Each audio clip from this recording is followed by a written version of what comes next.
Good morning, good evening, good afternoon to all my blessed beloveds out there in video land. You're watching Living and Thriving with Rusty, and I'm Rusty. Today, we get to travel to Africa and meet my friend Carlyle. I'm so excited to have her on today because, oops, I'm gonna see my powder, shoot. It's taken a little bit for us to gather and have this conversation. So this morning is extra special and she will be tuning in any minute now. Super excited.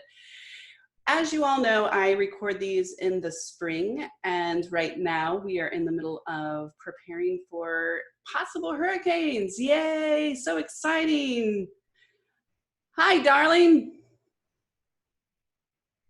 Can't hear you yet. So when I can hear her, we can start talking to her. But yeah. Can you hear me now? I can hear you now, and you're calling from one of my favorite continents that I've never had a chance to go and visit, but it's on my bucket list. So We've got an extra room for you. Yay, I'm so jealous. So How are you, Rusty? How are you, my friend? I'm good, thank you. So what part of Africa are you in? I'm in Johannesburg. Colors and flavor and beautifulness. Oh, and food. Yeah, we got good food. Have you lived there your whole life? I've lived here my whole life, round about the same area. Wow, that's great. How fortunate are you? Where are you from? I live in Florida. Oh, I love Florida. Some days. Today we're preparing for days. If there's no hurricanes and storms. Exactly right. I find Florida very clean. Yeah. Well, it's a tourist place, so you have to keep it clean. Yeah, absolutely. So, Carlyle, tell me, who are you? What do you do, and what makes you you? I'm a South African author. Mostly my readers are in America. I write fiction for young adults, reason being it's a healing tool for me. I bring a lot of my history in it. I deal with peer pressure and feeling like an outcast. You know, every teenager does. I deal with rape and violence, just as a way of connecting with people who don't feel like they can open up because they feel ashamed if they've been raped, and they feel guilty and they can't speak to people about it. It's been for me 20 years, and there are some days that I still feel it's my fault. But my mom did tell me one day that there's like something special in me that somebody wanted, and they just took it from me. So that made me feel a whole lot better. It made me heal. And I do write about it sometimes because I feel people need to, you know, not feel alone, and that you can heal from it, you can get over it. And despite that, I've made a success out of my life. In my own way, that was my best revenge, is just to soar and do whatever I want and not let it hold me back. Amen to that. And unfortunately, rape is very prevalent all over the world, but if I remember correctly, Johannesburg actually has quite a large issue with that. Yes, in our cultures, because we've got a diverse culture, they believe that it brings some kind of power to them. I'm not sure how it works with their religions and their ancestors, but they do believe that it gives them power, and the more they do it, the more powerful and invincible they become. That's how I understand it. Huh. Well, I think any rapist feels like they're gaining some form of power over whomever they're. Yes. The cultures also use a lot of witchcraft, if you want to put it that way.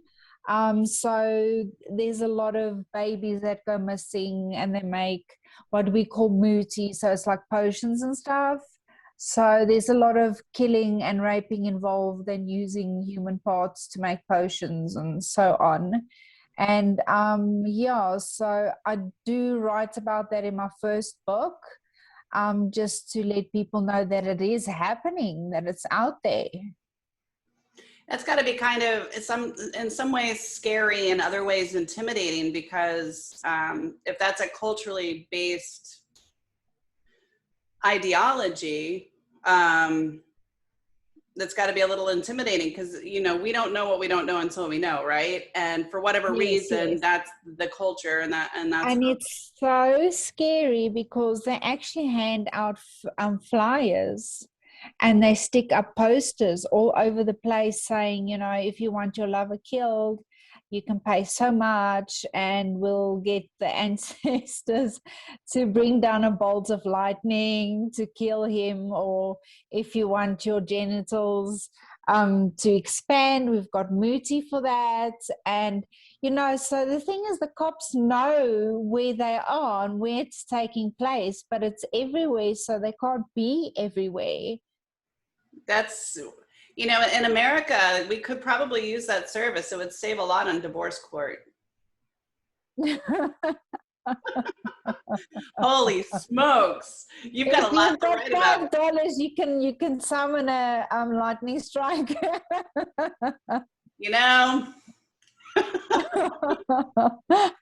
But karma gets you back the next time it probably hits you. Right? That's exactly what would happen to me. Me too. Are those your books in the background? Can you grab them and show them to us? They're actually just my writing journals. I've wrapped up my books because I don't want them to get dirty. Oh, okay. I'm very, very specific with my paperbacks. I've taken them off the shelves, I've wrapped them in boxes, and I've stored them away. I used to read paperbacks. I don't anymore, because as soon as there's a little bit of dirt on it or page folds, or I'm reading by the pool and someone splashes it, I totally freak out. So I don't buy paperbacks anymore. I buy ebooks, and I mean, that's so convenient. 2 o'clock in the morning, you're lying awake, and then you just download it onto your Kindle, and there you go, you're reading. Oh, a little OCD with the paperbacks, huh? Yeah, maybe.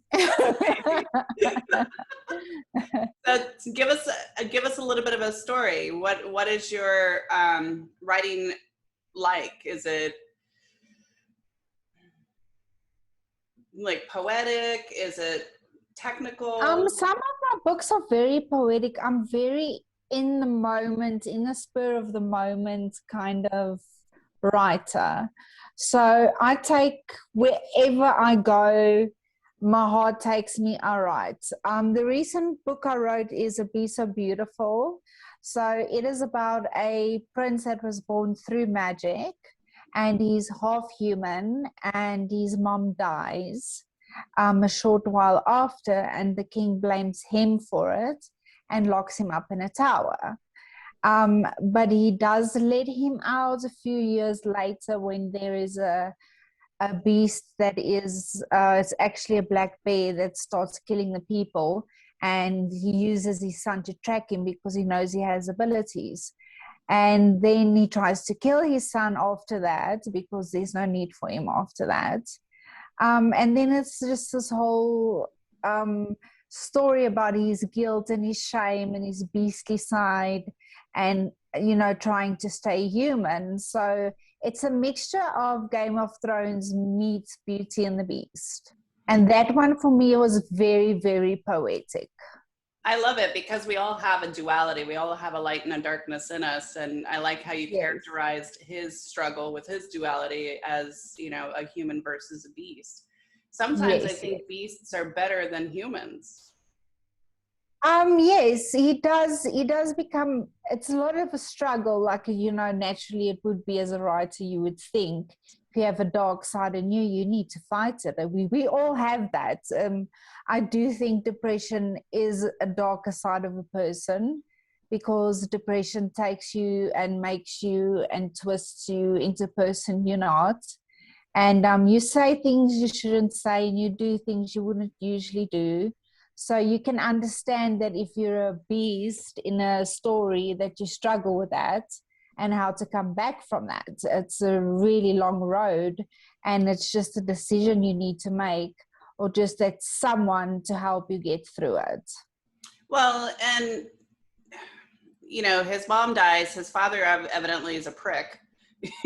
Like, just call a spade a spade. Yes.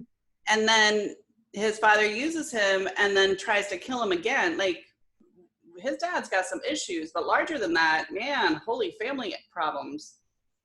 Yeah, I don't want to spoil a lot of them, the book, because it just came out. But you do learn about the father and why he's like that.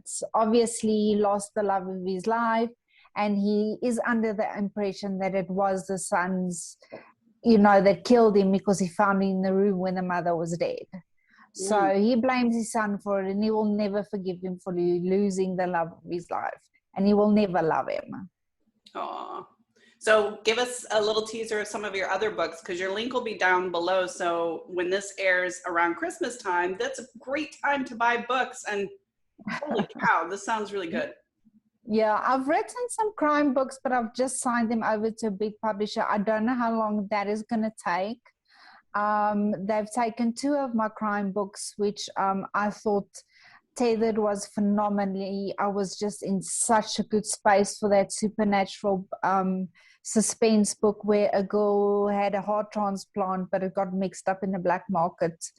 And she gets a serial killer heart, and she starts solving crimes with the FBI. I don't know when that book's going to go out. I've just signed the contract. I've got Dead of Night, which is also one of my very, very poetic books. And it's in a futuristic environment where love is banned, faith is banned, all that exists is the government and what goes with the government. And the world is all full of radiation. So you can't just eat certain plants, you can't eat certain fish, and, trees and all that, and acid rain and things are just very abnormal. And then there are 2 people that fall in love, and they run away from the authorities and they run away from their own people, but they decide that in loving each other, that makes them feel free. I love the way your mind works. You have an extraordinarily imaginative mind, and you're going to so many different things, but some of those things could kind of be real. Radiation is pretty realistic, right? Yes. I love writing stuff with science fiction in it. I grew up with anime cartoons, so it always had a scientific reason behind why things happen the way they happen. That's why I love my first few books for science fiction. So it was a purple planet, and you explain why the planet is purple and why the trees are silver and why the earth is the way it is and why the wind blows that way and why the grass is, everything can be explained through science. And I love it. How much research did you have to do to write these books? Not much. I will just think about it logically and make it up. Well, and that's what's think impressive. About anything logically, you take it from, all the knowledge that you've accumulated through school. And I like to read and watch documentaries a lot. Probably murder mysteries. Yes, and I like to watch History Channel. And I like to watch, what is the new one now? It's Naked and Afraid. Oh yeah, I've heard of that. I didn't want to watch it at first because I don't want to see naked people on the TV. But it's very, very informative on survival instincts. So if ever anything happens, I think my husband and I might just make it. Stick with us, Rusty. I'll come fetch you. I'll be over in 18 hours. I'll come meet you halfway, my rubber ducky. All right, perfect. I'll have the unicorn float. Perfect. So you have children. How many? I have 2 kids, yes. I have one son that's 17 and the other one that's 14. Your show is all about healing. So I did go through postnatal depression quite a bit. With the first son, I actually became psychotic, where I used to see his head explode. I used to see me put him in his pram and then the car drive over him. The second son, I didn't have that, but I felt very, very alone. I struggled with him. He didn't sleep. And there were thoughts of very, very dark. I wanted to kill my kids and myself. But I'll never do that. I'm too much of a compassionate person. But I did reach out to people. I did reach out to my husband and said, this is how I feel. And I need someone with me. I need someone to talk to me. I need someone to be with my kids because they're going to feel the vibe. So I've been through a lot, but I've got a big heart. I love a lot. I've got a lot to share. So I think that keeps me on the positive side. Well, and I don't think we talk about postpartum depression enough in the world. And I know in the US, it's kind of brushed off as, oh, you're just complaining. Yes. I don't know what it's like in other countries, but I know that it's difficult here for women to really speak up on Yes. a lot of those issues. That is quite sad, because here it is a very, very big thing. Most doctors give you antipsychotic, because in our I don't want to say it, but ethnic groups, they kill the kids because they don't have the resources. They don't have anybody to go to and help them. There's just not this. Our government is not supporting our people. There are too many people and not enough facilities, not enough resources, and that's very sad, because as a mother, how do you go on for the rest of your life? I would not be able to. No. It's just that is not even a part of the Yeah, I DNA. think that's where the humanity kicks in, and you say, hey, wake up, shake yourself right. It's not normal. Take your kids outside and go do normal stuff, Just locking yourself up in a room and being with a baby that's crying all the time is going to make it worse for you. Yeah, absolutely. And I can only imagine. I feel like we're coming around as a world, but we're not doing it Yes. fast enough. Yes. It's kind of like a back and forth thing. It always is. I mean, even with my issues of rape and that, you want to do something and then you're like, no, rather not. It was a few weeks ago that I decided, I felt very angry, and I thought, you know what, it was a very long time ago, but I want him to know that it was wrong. So I wanted to go make a case against him, and I found out where he lives, and I found out where this guy is, and I didn't want any financial gain. I didn't want to gain anything from it other than, you must know that it's wrong. But a lot of thoughts and a lot of prayers, and maybe he has a family. I don't know what he's going through after what he's done. So I think it's more tougher to forgive someone than to fight back. I think it's tough to forgive yourself, much less forgive the other person. Yeah, I'm still working on that. I'm still working on that. It does take long. It's a day-to-day thing. Luckily now I don't think about it every day. I hardly think about it anymore. But there are days that I think about it, and I do post about it, because I know there are people out there that it's happening to, and I need people to know that they can reach out to me and they can talk to me, or who they can talk to, whoever, and they should never feel ashamed, and they should never feel like it was their fault. Exactly right. It's not their fault. What does your husband say about all that? Is he proud of you? He is proud of me. He says he's very proud of me.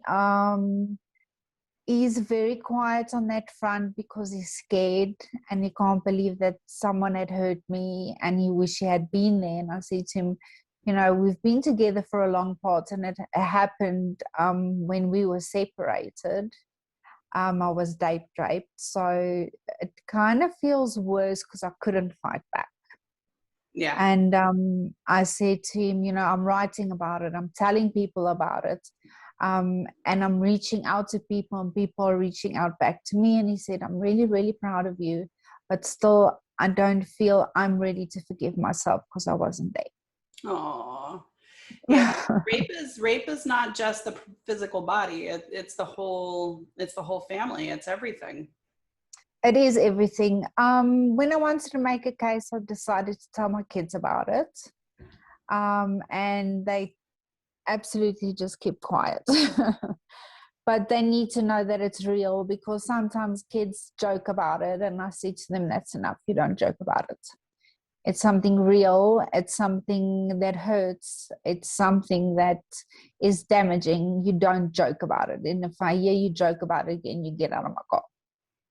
Yeah. Yeah. Yeah. And